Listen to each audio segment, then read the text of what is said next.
Masachika is a lonely, disgusting loser until the most popular girl in school falls in love with him. She is so popular that everyone at school keeps staring at her when she walks in every morning. One morning, a worthless loser tries to riz her up with his Shrek charm, but Alya rejects him immediately. He tries various tactics to get her number, but she instantly rebuffs him and tells him that she have no interest on a loser like him, and this makes him completely speechless. The rest of the school lose any hope on getting a date with her since the most popular boy got roasted by her. Later, Alya arrives in the class and finds Masachika sleeping on the desk. She bangs his desk and asks him if he was up all night watching anime. He admits it, but he explains that he had something more important to do after watching anime. Alya thinks he was sharing his feedback online, but he claims that he was just playing Hamster Combat. Alya thinks he is crazy, but Masachika insists it's for good. She stares as he yawns like my cat, then she says something in Russian. He asks what she said, and she replies that it means he looks like a loser. The first period is chemistry, and Masachika realizes he forgot his textbook, so he joins Alya to share hers. As the teacher is writing on the board, we see Masachika fighting to stay awake. Alya sticks him with her pen,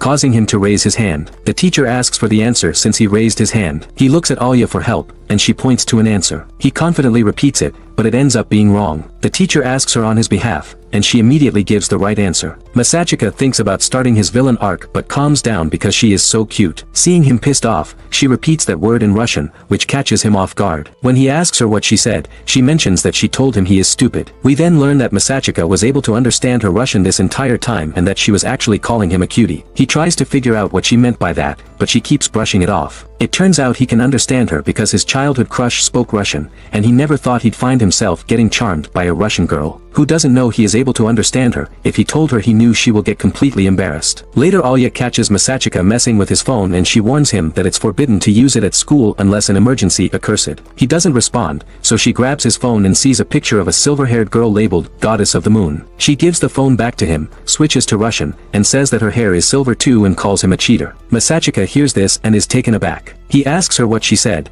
and she immediately replies by calling him a worthless, disgusting gamer boy. He gets flustered and tells her that he is really good at gaming with 8-year-old. We see Alya losing hopes for a loser like him. Later, Masachika is eating lunch with his friends when they notice the student council walk in. Alya, the Russian girl, her sister, Maria, and her friend, Yuki. The boys mention that Alya's sister keeps turning down every boy in school and claims she has a boyfriend. Masachika tells Takashi he has no shot with her since his head looks like a bowl. Takashi tells him not to ruin his chances just because he is friends with Alya. Meanwhile, the girls look for a place to sit. When Yuki spots Masachika looking at them, she approaches and asks if she and her friends can sit with them. The boys immediately say yes. The girls sit down, and Yuki notices that Masachika has gotten ramen just like her. As she tries it, she realizes the food needs seasoning, and Masachika agrees with her. Alya keeps staring with jealousy and asks if they are close. Yuki tells her that they are childhood friends and have gone to the same schools since kindergarten. When Masachika asks if the two of them are close, Yuki replies that she wants to be friends, but Alya warns her that being friends with her isn't fun at all. At that point, the boys have had enough and leave,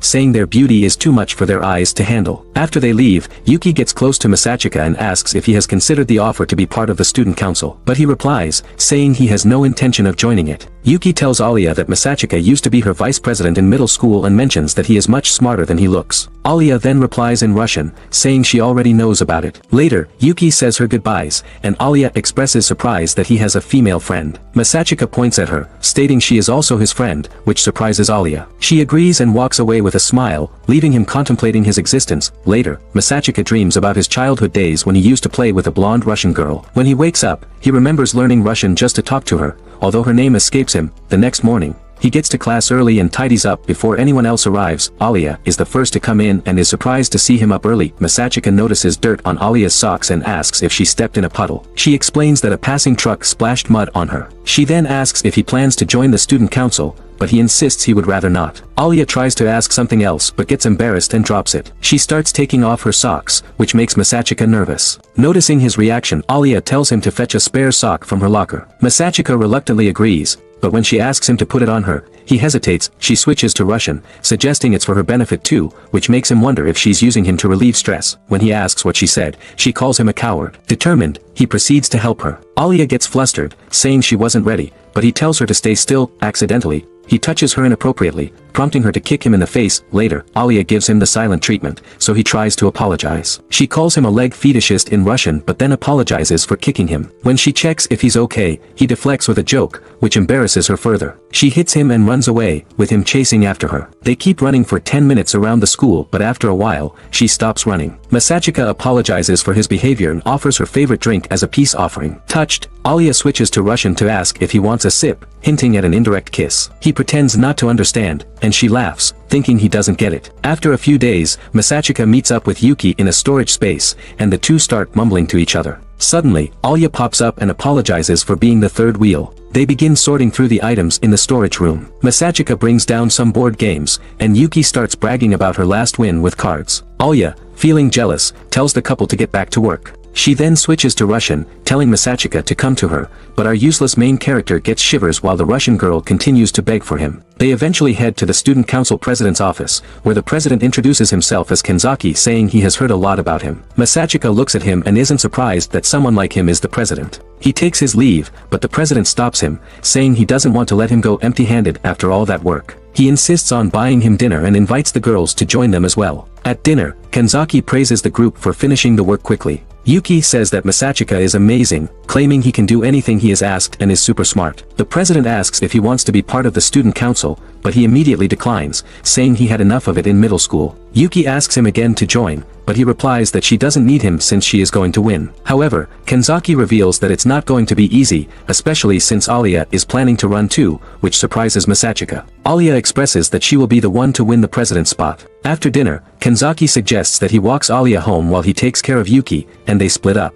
They don't talk on their way home, and when she reaches her stop, she leaves without saying a word in Russian. Masachika arrives home and sees that he has company. Yuki is enjoying herself on the couch, and Masachika asks what she is doing there, but she ignores him and continues reading her manga. Masachika calls her out for pretending to be childhood friends, but Yuki insists that being siblings doesn't contradict that. And then she starts talking nonsense about the manga she is reading. The next morning, Masachika wakes up to find Yuki on top of him and tells her to get lost since he is not interested. Later, they head to the mall together, and Yuki is excited as she checks out some clothes. Masachika sees the price tag and is completely shocked. While they shop, Masachika asks Yuki if she has also noticed a silver-haired girl in the corner of her eye. Yuki tells him that she is way ahead of him and has noticed her from the start. Masachika wonders how to approach her delicately, but Yuki doesn't care at all and just walks up to Alya. Alya, on the other hand, tries to play it cool, saying she just noticed them, but everyone knows the siblings are not so oblivious. Yuki asks Alya if she is free to have lunch with them. When Masachika tries to stop her, Alya wonders what the big deal is. Yuki explains that the place they want to eat at specializes in spicy ramen, and Masachika adds that they make it super spicy. Not wanting to look like a loser, Alya accepts their invitation despite Masachika's warning. Later they arrive at the Hell's Gates and Alya is having second thoughts about going in, but Yuki starts ruining her mouth and this makes Alya pissed off. When they get in, Yuki explains to Alya all the dishes and the flavors they have. Masachika picks to eat the least spicy dish so he can make her live for a bit longer. The girls also decide on trying the same dish as him. Later as they wait, Alya notices Yuki is dressed up like a boy and asks what's up with that.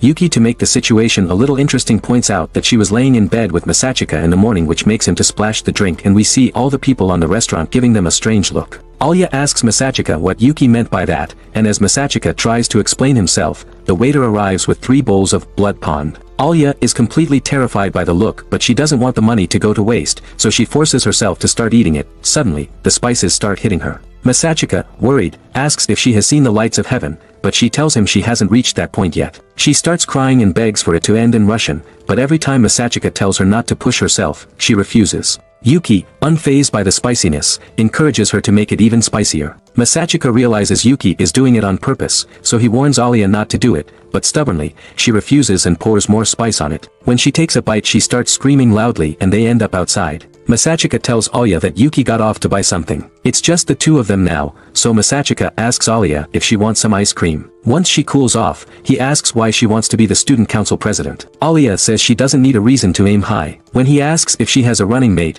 she says she doesn't and would just pick a random person because of the rules. In Russian, she wishes he would run with her, which reminds Masachika of a girl who cried after losing an election, making him feel bad. Alya asks if he has any plans, and Masachika says he doesn't since Yuki won't be back for a while. Alya then asks him to go shopping with her. Yuki had mentioned that shopping together would imply a close relationship, and Masachika realizes Alya doesn't have many friends because of her prickly attitude, so he decides to go with her out of pity. The store, Alya wonders why Masachika is being so nice and gets mad, thinking he expects her to lose the presidency. She heads to the changing rooms, wanting to impress him with her fashion sense. Before she starts changing, she realizes he might overhear, so she tells him to move farther away. Relieved, she changes into a cute outfit to show him. She wonders what she'd do if he has no reaction, but when she opens the curtain, Masachika tells her she looks great, putting effort into the compliment. Alia gets embarrassed, wondering if he's used to giving compliments because of Yuki, so she tries on a boyish outfit. Again, Masachika makes her blush by saying she looks cool. Alia tries on outfit after outfit just to get compliments from Masachika, who's probably dying inside. This time, she chooses something risky to tease him. However, when she shows him, she finds Yuki standing there. Embarrassed, Alia switches to Russian and wishes she could disappear. Masachika translates for Yuki,